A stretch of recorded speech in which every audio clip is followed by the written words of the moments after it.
புறந்தார்க்கண் நீர்மல்க சாகிர்ப்பின் சாக்காடு இறந்துகோள் தக்கது உடைத்து. இது திருக்குறள்.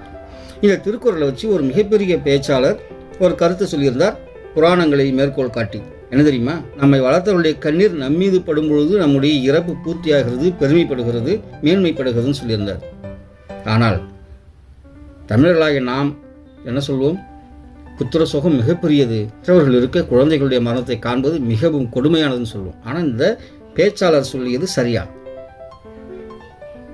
மிகப்பெரிய தவறு. புறந்தார்க்கண், நம்மை விட்டு விலகியவர்கள், நமக்கு தெரியாதவர்கள், நமக்கு எதிரிகள், நமக்கு தெரிந்தவர்கள், அவர்கள் நம்முடைய இறப்பிற்காக கண்ணீர் சிந்தும் பொழுது நம்முடைய இறப்பு ஒரு அர்த்தமுள்ளதாகிறது, நம்முடைய இறப்பு மேன்மைப்படுகிறது, நம்முடைய இறப்பு சிறப்படைகிறது. இதைத்தான் திருவள்ளுவர் சொல்லியிருக்கிறார். புறந்தார்க்கண் நீர்மல்க சாகிர்ப்பின் சாக்காடு இறந்துகோள் தக்கது உடைத்து. குறள் எண் 780. இந்த குறளின்படி நம்பாழ்வும் சிறக்க எல்லாம் வல்லோனை இறைஞ்சுவோம். தயவு செய்து குறளை திரிக்காதீர்கள். நன்றி, வணக்கம்.